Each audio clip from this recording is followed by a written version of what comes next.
바랍니다. 오늘의 말씀의 제목은 인자가 오시리라 라고 하는 말씀이에요. 인자가 오시리라. 인자는 묵시문학에 우리에게 오실 메시아를 말씀하는 것입니다.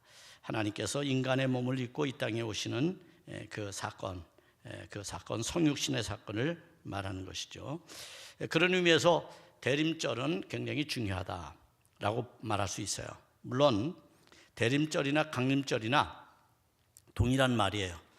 그런데 이제 어디에 주요한 소위 말하면 관점을 두느냐에 따라서 어떤 사람에게는 강림절이 될 수도 있고 어떤 사람에게는 대림절이 될 수도 있어요. 무슨 말이냐면 강림절은 주님께 오시는 주님에게 목적을 두면 강림절이고요.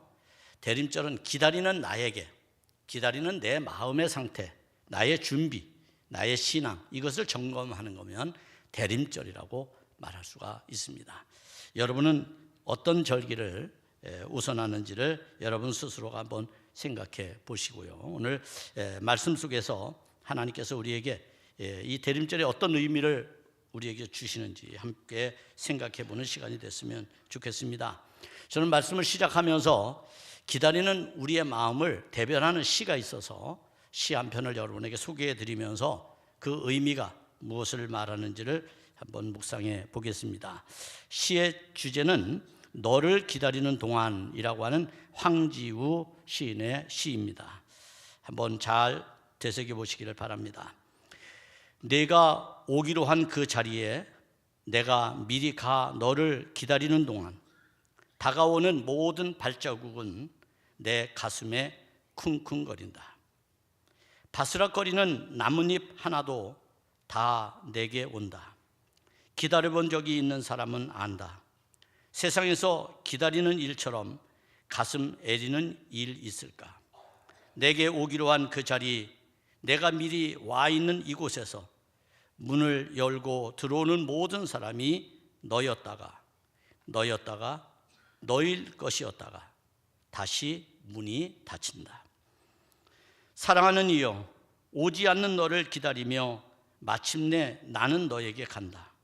아주 먼 데서 나는 너에게 가고 아주 오랜 세월을 다하여 너는 지금 오고 있다. 아주 먼 데서 지금도 천천히 오고 있는 너를 기다리는 동안 나도 가고 있다. 남들이 열고 들어오는 문을 통해 내 가슴에 쿵쿵거리는 모든 발자국 따라 너를 기다리는 동안 나는 너에게 가고 있다. 여러분, 어떤 느낌을 받으셨나요? 이 시의 배경은 이렇습니다. 사랑하는 이와 약속을 하고 찻집에서 기다립니다.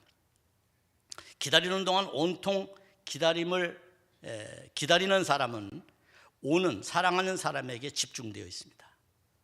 출입문이 열리면 그 출입문에 고개가 자동으로 가서 시선을 마주하게 되죠. 그런데 사랑하는 이가 아니에요. 잠시 후에 또 문이 열립니다. 사랑하는 이인가 바라봤더니 또 아닙니다. 이런 일을 반복적으로 하면서 이 시인은 깨닫습니다. 뭘 깨닫느냐 하면 내가 기다리는 동안 나만 기다리는 게 아니라 나도 사랑하는 사람을 위해서 간다라고 하는 걸 깨달은 거죠. 막연하게 수동적으로 앉아서 기다리는 상태가 아니라 적극적으로 나도 그 사람에게로 가는 내 마음을 읽고 그것을 시로 표현한 것입니다. 대림절은 바로 그런 시간이라고 말할 수 있습니다. 우리가 기다리면서 막연하게 그냥 허무하게 공허하게 기다리는 시간이 아니라 기다림의 주체가 분명하고 그 기다림을 너무 간절히 기다리기에 어쩌면 우리도 가고 있는지 모르겠다는 거예요. 아니, 분명히 가고 있습니다. 주님이 우리에게 오실 날만 기다리는 존재가 아니라 나도 주님께로 나아가고 있다는 겁니다. 이것이 이 시를 통해서 우리가 깨닫게 되는 것이죠. 대림절 혹은 강림절은 예수님께서 첫 번째 오심과 두 번째 오시는 재림을 기다리는 그런 속성을 가지고 있습니다. 그러나 그 기다림은 어쩌면 우리의 일상에서 여전히 우리가 맡고 있는 것일 수도 있습니다. 그것은 우리 그리스도인들이 항상 하는 일상의 예배 가운데서 주님을 맞이하고 있는 것이죠. 우리가 주님을 기다리지만 주님은 일상에서 이미 우리에게 오셨습니다. 우리는 그 오심을 예배를 통해서 증명하는 겁니다. 그리고 성만찬이나 기도나 성경을 묵상함으로 우리가 주님의 오심을 더 분명하게 기다리고 있는 것이죠. 바로 이런 기다림이 가득 찰 때 나타나는 결과가 무엇이겠습니까? 그것이 바로 주님의 때가 가득 찬 것이라고 말할 수 있겠죠. 아직까지 주님이 혹 여러분에게 오지 않았다면 여러분의 마음은 아직 차지 않은 것입니다. 하나님의 때가 우리에게 오지 않은 것이죠. 그래서 교회력이 대림절로부터 시작된다라고 하는 것은 바로 교회가 대림절을 신앙의 출발점으로 삼고 있다, 이렇게 말할 수가 있습니다. 대림절은 사도신경에서 우리가 말하고 있던 예수님께서 승천하시고 하나님 우편에 앉아 계시는 주님이 다시 이 땅에 우리의 구세주로 오시는 것, 그것을 기다리는 절기라고 말할 수가 있습니다. 따라서 우리는 이 기다림이 기독교적 신앙의 기초라고 하는 것을 알아야 됩니다. 여러분, 신앙생활 참 어렵죠. 왜 어려울까요? 기다림 때문에 그렇습니다. 우리는 계속 기다리는 겁니다. 그런데요, 막연하게 공허하게 기다리지 않습니다. 우리가 기다리는 분은 분명한 분입니다. 약속을 지키시는 분입니다. 신실하신 분이십니다. 그러므로 그분은 반드시 오십니다. 그렇기 때문에 한눈 팔새가 없습니다. 우리의 신앙은 기다림으로부터 시작돼서 완성된다고 하는 것을 잊지 말아야 합니다. 그래서 교회를 가리켜서 뭐라고 표현합니까? 교회를 가리켜서 종말론적 재림 공동체다, 이렇게 말합니다. 어쩌면 지금 이 자리에 나와 있는 모든 분들이 주님의 오심을 기다리는 사람들이에요. 주님의 오심을 기다리지 않는 사람들은 이 자리에 없습니다. 그런데 혹 아직도 주님이 우리에게 오심에 대한 분명한 이해나 아니면 믿음의 확고한 신념이 여러분에게 없다면 우리는 다시 우리의 신앙을 점검해 볼 필요가 있습니다. 재림 공동체라고 흔히들 말을 하면 진지하게 듣는 그리스도인도 있지만 대부분은 진지하게 듣지를 않습니다. 왜냐하면 우리 일상에서 늘 우리가 막연하게 기다려왔기 때문이라는 것이죠. 그러다 보니 그리스도인들 중에는 이것을 고대의 신앙적 표상으로 생각하는 사람도 있고요. 교리적으로 그렇게 말하는 것이지 라고 체류해버리는 사람도 있습니다. 그러다 보니 재림신학에 대해서 우리가 너무 나른하고 나르시스적인 그러한 생각을 가지고 있는 것은 아닌가라는 생각을 해보게 됩니다. 자, 그러다 보니 어떤 문제가 생겼습니까? 재림이나 종말을 기회적으로 이용하는 사람들이 생겼습니다. 소위 말하면 우리가 이 세상을 살아가다 보면 우리의 존재에 대해서 망각할 때가 많습니다. 인간이라고 하는 실존은 어떤 겁니까? 유한하지요. 우리는 영원하지 않습니다. 우리는 무한하지 않습니다. 우리는 유한한 존재입니다. 때가 있고 그 때가 지나면 우리도 소멸되게 되어 있습니다. 그런데 마치 우리는 그러한 나의 제한된 시간 속에서 제한된 환경 그리고 제한된 세상을 바라보고 있습니다. 그러다 보니 습관적으로 어떤 말을 합니까? 종말 또는 말세라면서 탄식을 하게 되죠. 여러분, 우리가 말세라고 입버릇처럼 말하는 사람들이 있습니다. 마치 자신만이 이 시대를 아는 것처럼 말이죠. 그러나 그것은 제한된 시간 안에서 우리의 생각이 머물러 있는 하나의 형태일 뿐입니다. 우리는 유한한 존재이기 때문인 거죠. 따라서 우리는 우리가 살아가는 자기 시대밖에는 몰라요.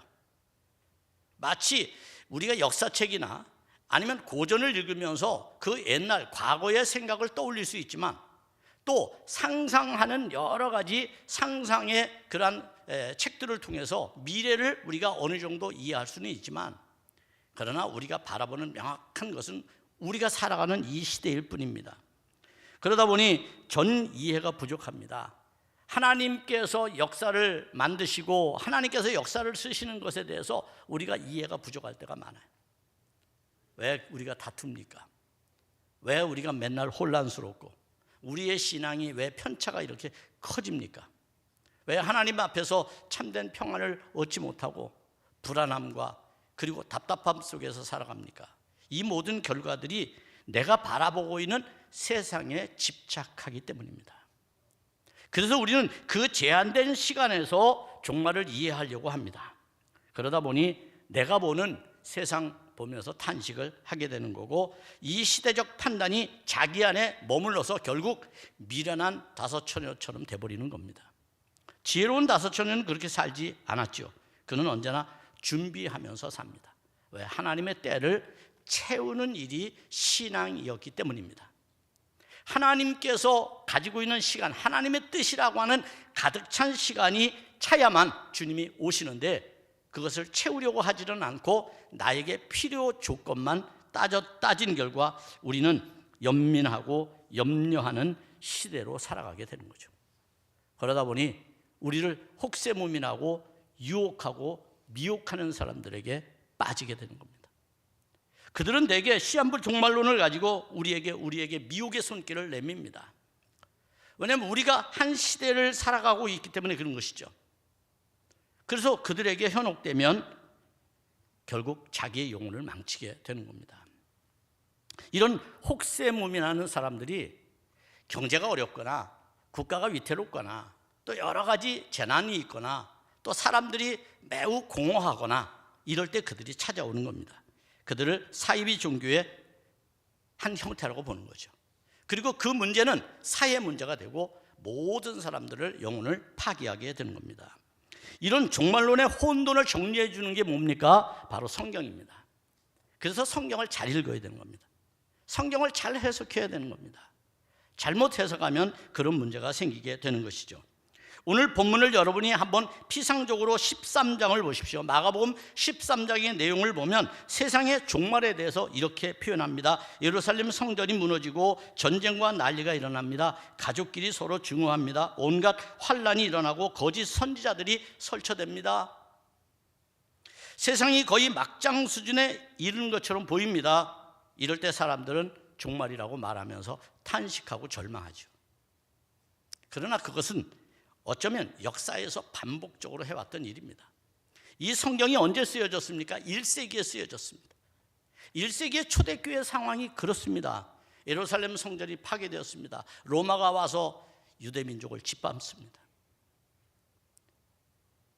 형제자매 가족끼리 뿔뿔이 흩어집니다. 징집을 당해서 서로 총을 겨누어야 합니다. 그야말로 하나님의 말씀은 땅에 떨어졌고 더 이상 하나님은 그들을 구원해내지 못하는 것처럼 상황이 전개되어져 갑니다. 낙심한 초대교회 성도들은 절망합니다. 그런 그들에게 주님께서 지금 이 말씀을 해주고 계시는 거예요. 오늘 그것이 본문이 우리에게 주는 참된 의미라고 말할 수 있습니다. 이런 내용이 13장 1절에서 23절까지 기록되어 있는 겁니다. 그리고 오늘 본문은 이렇게 시작이 됩니다. 13장 24절에서 그때에 라고 말합니다. 그런 때에 어떤 일이 이루어집니까? 더군다나 우주가 해체됩니다. 해가 어두워지고 달이 빛을 잃고 별들이 떨어지고 하늘의 권능이 흔들린다고 말합니다. 그리고 인자가 구름을 타고 권능 가운데 영광 가운데 이 땅에 오신다고 말씀하죠. 인자는 무엇입니까? 앞에서 말하는 것처럼 유대인들의 묵시 문학에서 등장하는 우리를 구원하러 오시는 메시아를 의미합니다. 여러분, 세상의 마지막 때에 심판하러 오시는 주님, 그것이 재림하시는 주님의 표상입니다. 자, 이렇게 보면 또 우리가 이것에 대해서 오해하고 두려워하게 되는 것이죠. 그래서 대개 예수 그리스도의 재림이 세상의 종말이다, 이렇게 우리가 말하고 있습니다. 그래서 그들은 종말의 때에 모든 걸 걸고 신앙생활을 했습니다. 초대교회는. 그러면 우리는 지금 무엇을 걸고 신앙생활을 하고 있나요? 여러분들 신앙생활을 걸고 신앙하는 게 무엇입니까? 이 세상에서 잘 되는 겁니까? 여러분, 그러나 세상의 마지막 때에 대한 성경의 진술은 우리를 오해하기에 충분했습니다. 그래서 주님은 이것에 대해서 염려를 하신 것을 오늘 본문에서 알 수가 있습니다. 잠시 우리는 이 세계의 파멸로 보는 관점을 어떻게 이해하면 좋을지를 생각해 볼 필요가 있습니다. 사람들은 세계가 파멸된다고 그러면 일단 마음에 두려움을 갖습니다. 그죠? 그래서 사실은 혹세무민 하는 사람들이 나오는 거예요. 왜? 두려운 마음을 파고드는 거거든요. 두려워하기 시작하면 이성이 작동되지 않습니다. 마음이 흔들리게 됩니다. 그런 마음에 갈등이 생기는 거죠. 심지어 세계가 파멸된다고 하면 기분 나빠하는 사람들도 있습니다. 그러나 이런 것들은 다 오해입니다. 성서가 말하는 마지막 때의 파괴는 그저 우리에게 말하는 용어의 수단일 뿐입니다. 왜냐하면 예수님은 세상을 완성하러 오시지 파괴하러 오시는 분이 아니기 때문입니다. 하나님께서 만드신 세상, 그리스도로 인하여 모든 죄가 소멸되는 그러한 권능을 가지신 주님께서 이 땅에 오시는데 그것이 어찌 세상을 파멸로 이끌겠습니까? 우리를 구원하고 우리를 완전하게 하기 위해서 오시는 것이죠. 소위 말하면 창조의 생명의 완성이 파괴라는 과정을 거치지 않으면 새롭게 완성될 수 없기에 파괴라는 말을 사용하고 있을 뿐입니다. 이것은 복잡한 문제가 아닙니다. 세상을 직관할 줄 알면 우리가 이해할 수 있습니다. 그러니까 쉽게 말해서 우리가 파괴된다는 말에 지나치게 집중하게 되면 우리의 마음도 불안에 떨게 되고 그 불안한 마음을 헤집고 혹세무민하는 사람들이 틈타고 든다는 겁니다. 따라서 예수님이 이 땅에 오시는 것은 구원의 메시아로 오시는 거예요. 기다리는 우리는 어떻습니까? 소망 가운데 기다리는 겁니다. 즐거움으로 기다리는 겁니다. 주님의 오심은 우리에게 희망의 메시지이기 때문에 그렇습니다. 그러니 여러분, 혹 믿음이 아직도 부족해서 마음이 흔들린다면 여러분 믿음을 달라고 또 기도하는 여러분 되기를 바랍니다. 이것을 주님은 알고 계셨기 때문에 오늘 이 본문 28절에서 뭐라고 말씀합니까? 무화과 나무의 비유를 배우라고 말씀하는 거예요. 무화과 나무의 비유를. 혼돈할 것을 알았어요. 사람들이 예수님의 말씀을 듣고 근심에 빠질 것, 두려움에 빠질 것을 알았어요. 그래서 무화과 나무의 비유를 말씀하고 계신 거예요. 28절만 보면 이렇게 말씀합니다. 무화과 나무의 비유를 배우라. 그 가지가 열하여지고 잎사귀를 내면 여름이 가까운 줄 아나니 라고 말합니다. 자, 여름이 가까이 왔다는 것은 나무에 잎이 피면 알 수가 있는 거죠. 물론 새싹이 돋을 때에는 이미 봄이죠. 봄이 지나면 여름은 오는 겁니다. 여름은 우리에게 참 유익하죠. 따뜻한 태양 아래서 나무의 과실들이 풍성해집니다. 알이 꽉 차지는 겁니다. 아름답게 색이 변해가는 겁니다. 튼실해지는 것이죠. 그래서 세상의 아름다운 향기를 바라게 되는 것이 여름날에 과일이 익는 것입니다. 그런데 그것만 있을까요? 여름의 비밀은 따로 있습니다. 왜 무화과 나무의 비유를 배우라고 주님이 말씀하셨을까요? 그 여름날의 비밀 때문에 그렇습니다. 여름은 혹독한 태양빛이 있습니다. 물론 열매에게 과실에게는 유익할 수 있지만 그것을 이겨내는 나무는 고통스러운 겁니다. 날씨의 변동이 심할 때 엄청 여러분 더웠을 때 어느 해인가요? 나무들에서 눈물을 흘리는 걸 봤어요. 나무들이 물을 떨구는 걸 봤어요. 수분을 조절하는 거죠. 체온을 조정하듯이. 여러분 땀 나잖아요? 우리 땀 나죠? 왜 땀 납니까? 체온을 조절하는 거거든요. 그처럼 나무들도 그런 거예요. 애쓰는 겁니다. 열매를 맺기 위해서. 그 시련을 이겨내고 있는 것이죠. 그것만 있습니까? 여름의 해충은 얼마나 나무를 괴롭힙니까? 광합성을 하는 이파리를 갉아먹지를 않나. 벌레가 열매를 파먹지를 않나. 심지어 열매를 떨구기까지 합니다. 병들어서. 그런 해충이 들끓는 계절입니다. 나가서 태풍이 불어옵니다. 세찬 바람에 나무 가지가 꺾입니다. 열매가 떨어집니다. 익지도 않은 열매가. 심지어는 나무 뿌리가 뽑혀 나갑니다. 폭우가 쏟아집니다. 장마가 집니다. 다 쓸어버리고 맙니다. 여름은 그냥 따뜻해서 과일만 맺게 하는 것이 아니라 시련이 닥쳐오는 비밀이 그 속에 있다는 것을 우리는 깨달아야 됩니다. 그 비밀을 깨우치지 못하면 무화과 나무의 비유를 우리는 유익하게 들을 수가 없습니다. 결국 이 비유는 당시 초대교회 교인들에게 수많은 박해와 시련과 그리고 전쟁과 예루살렘 성전이라고 하는 것이 신앙의 자기들이 아주 본질이었잖아요. 가치였잖아요. 그것이 무너지는 상황, 그런 극단적인 상황이 몰려와도 어떻게 하라는 겁니까? 참고 인내하고 깨어 있으라는 겁니다. 신앙은 무엇입니까? 참는 자에게 다가오는 소망의 아름다운 빛이 신앙입니다. 여러분, 기다림은 어떤 겁니까? 우리 안에 소망이 있을 때, 오시는 주님에 대한 갈망이 있을 때 기다림은 우리에게 유익해지는 것과 같은 것이죠. 결국 여름날 기다림이 없으면 열매를 맺을 수가 없습니다. 기다릴지 모르는 인생에게는 열매를 기대하기가 어렵습니다. 그래서 기다려야 되는 겁니다. 대림절은 우리에게 기다림을 훈련시키는 절기입니다. 여름은 나뭇잎의 열매도 무르익게 하지만 잡초와 병충해와 태풍과 폭우가 쏟아지는 그러한 시련의 계절이기도 하다는 것을 알아야 합니다.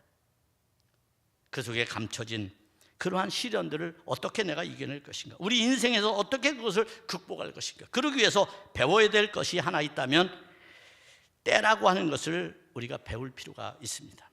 그 때라고 하는 이 본문의 말씀이 우리에게 말해주고 있듯이 우리는 그 때를 알아야 합니다. 그 때를 안다는 것이 그 때를 알아서 그냥 처세 약삭 빠르게 피해간다는 의미가 아니라 그것이 누구의 시간인지를 알아야 한다는 말입니다. 헬라어에서 시간을 때라고 말하죠. 두 가지로 철학에서도 분리를 합니다. 하나는 크로노스고 또 하나는 카이로스라고 하는 겁니다. 여러분, 크로노스는 단순히 흘러가는 시간이죠. 오늘도 지금도 초심이 째깍째깍 흘러갑니다. 그렇게 흘러가는 시간을 크로노스라고 말합니다. 이것은 우연의 시간입니다. 불연속적인 시간입니다. 그러나 카이로스는 다릅니다. 카이로스는 사건입니다. 꽉 찬 시간입니다. 때를 말하는 겁니다. 그 때는 어느 때입니까? 구원의 때를 말하는 것이죠. 그것을 아는 것이 필요합니다. 이것을 쉽게 이해를 시키려면 이렇게 이해하면 됩니다. 임산부가 아이를 10달 동안 자기의 몸에 품습니다. 10달이라는 시간이 흘러갑니다. 이것은 크로노스라고 말할 수 있어요. 그러나 어느 때가 되면, 그 달이 꽉 차면, 아이가 출산할 때가 가득 차면 그때 아이는 출산을 하게 되는 거죠. 그 출산하는 그 때를 카이로스라고 보면 되는 겁니다. 고통을 미루고 있지만 그 환희, 그 기쁨, 그 창조적인 만족감, 이런 것들 때문에 산모는 평안해지는 것이죠. 여러분, 종말의 때를 크로노스적으로 이해하려고 하지 마십시오.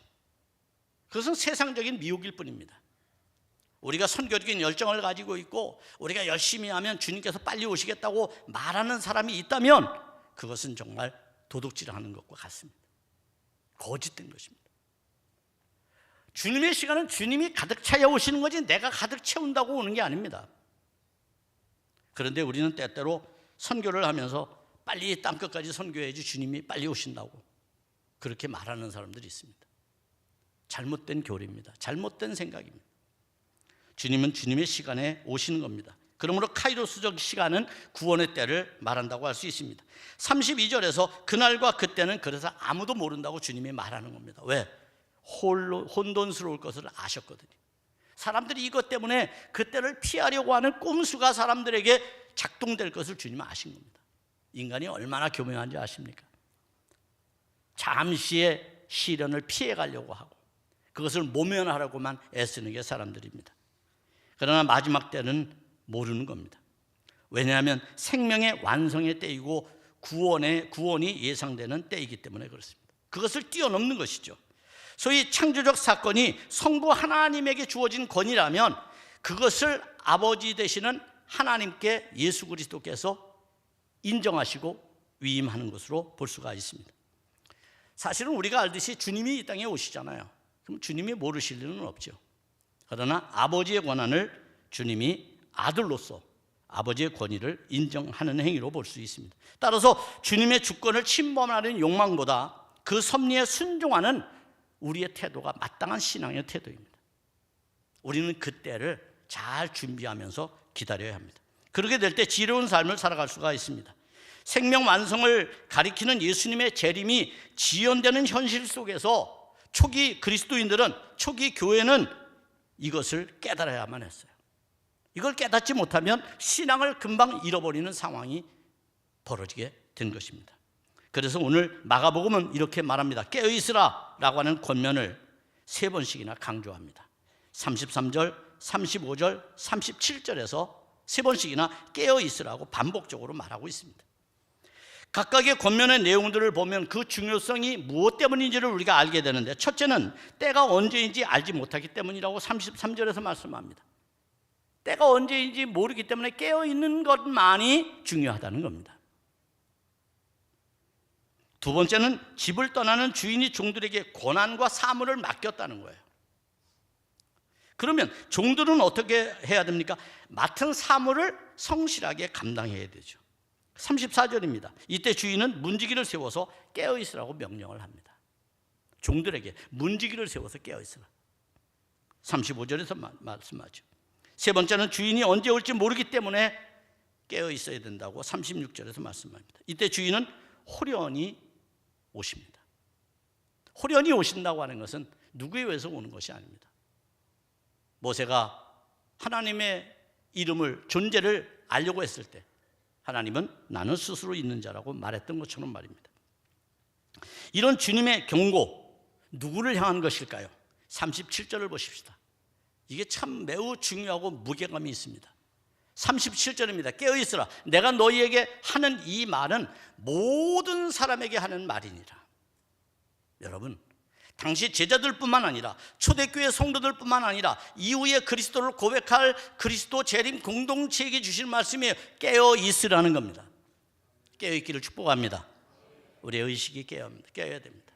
생각이 깨어야 됩니다. 마음이 깨어있어야 합니다. 그렇지 않으면 우리는 상상할 수 없는 여름날의 시련을 견뎌낼 수가 없게 되는 겁니다. 깨어있는 자만이 상상할 수 없는 여름날의 혹독한 시련을 이겨낼 수가 있습니다. 그때는 어떤 일이 일어날까요? 디모데후서 3장 2절 5절에서 이렇게 경고합니다. 사람들이 자기를 사랑하며 돈을 사랑하며 자랑하며 교만하며 비방하며 부모를 거역하며 감사하지 아니하며 거룩하지 아니하며 무정하며 원통함을 풀지 아니하며 모함하며 절제하지 못하며 사나우며 선한 것을 좋아하지 아니하며 배신하며 조급하며 자만하며 쾌락을 사랑하기를 하나님 사랑하는 것보다 더하며 경건의 모양은 있으나 경건의 능력은 부인하니 이 같은 자들에게서 네가 돌아서라 라고 말합니다. 깨어있는 자만이 돌아설 수 있습니다. 시대를 거슬러 올라가는 살아있는 사람은 시대의 흐름에 크로노스적으로 떠내려가지 않습니다. 카이로스적인 삶을 채우기 위해서 살아가는 사람들입니다. 그런 여러분이 되기를 주의 이름으로 축복합니다. 이처럼 하나님에 대한 사랑, 교회에 대한 사랑이 식어지고 자기만 사랑하게 될 때에, 세상 것을 지나치게 집착해 그것을 쫓게 될 때에 우리의 믿음은 변질되게 되고 그것 자체가 이미 종말이라고 성경은 선언하는 거예요. 그러니까 종말은 내 마음에 있는 것이지 세상에 재난이 일어난다고 종말이 되는 게 아닙니다. 여러분 안에서 하나님과의 단절이 이미 종말이 시작되었음을 깨닫기를 바랍니다.